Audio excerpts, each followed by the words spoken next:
Penembakan 5 WNI di Malaysia mendapat perhatian dari Partai Buruh. Mereka menggelar demo di depan kedutaan Malaysia untuk meminta pertanggungjawaban Malaysia atas tewasnya 1 dari 5 WNI yang menjadi korban penembakan di Malaysia. Ketua Partai Buruh Said Iqbal bilang penembakan terhadap WNI di Malaysia bukan pertama kalinya terjadi. Said memandang aksi penembakan terhadap pekerja migran Indonesia di Malaysia merupakan kasus serius yang perlu dipertanggungjawabkan. Selain pertanggungjawaban dari pemerintah Malaysia, buruh juga meminta pemerintah Indonesia memecat Menteri dan Wakil Menteri P2MI. Buruh juga nantinya akan melanjutkan aksi di depan gedung Kementerian P2MI.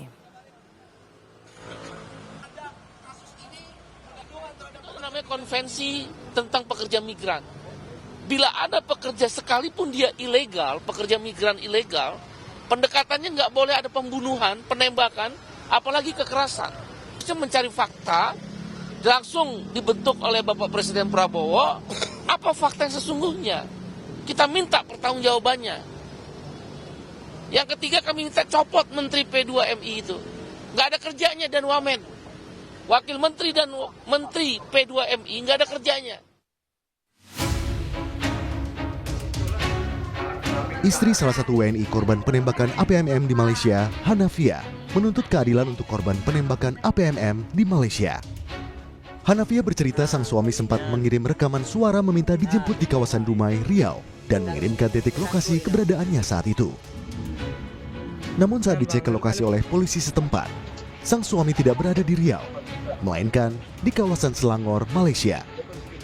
Di Malaysia beritanya bahwa kejadiannya di Pantai Cara, Pantai Ru, pokoknya Pantai Ru lah di Malaysia. Makanya kami tahu bahwa di situ ada dia di dalam bot itu. Karena dia waktu rekaman suara itu, dia bilang, "Dek, tolong jemput abang tinggal sendiri di sini." Karena di dalam sepi, dia bilang. Berarti dia dalam posisi dalam sepi. Cuma dia tidak bilang dia kena tembak, nggak bilang. Pemerintah Indonesia mendorong pengusutan dugaan penggunaan excessive power atau kekuatan berlebihan dalam kasus penembakan WNI oleh APMM di Malaysia. Atas Polri di Malaysia memastikan masih berkomunikasi dengan pihak kepolisian ataupun pejabat berwenang di Malaysia terkait proses dan pendampingan hukum bagi 4 WNI korban penembakan yang saat ini masih menjalani perawatan di Malaysia. Dari informasi yang disampaikan oleh 2 WNI korban selamat, dipastikan tak ada perlawanan hukum saat kapal mereka diberhentikan pihak APMM di Malaysia. Kesaksian ini membantah pernyataan polisi Malaysia yang menyebut ada upaya bela diri yang dilakukan APMM hingga menembak 5 WNI. Dengan pimpinan dari pihak Polisi Raja Malaysia dan kami akan dijadwalkan untuk bertemu dengan kepala IPK, Ibu pejabat kontinjen di Selangor pada tanggal 31 Januari ini, bahwa telah terjadi excessive use of force yang dilakukan oleh pihak APMM. Tentunya perlu dipahami bahwa APMM ini bukanlah polisi. Mereka seperti Coast Guard yang melakukan tugasnya di sepanjang pantai dari perairan Malaysia.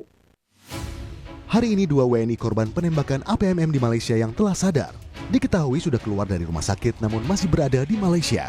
Dan 2 WNI lainnya masih menjalani perawatan intensif pasca operasi.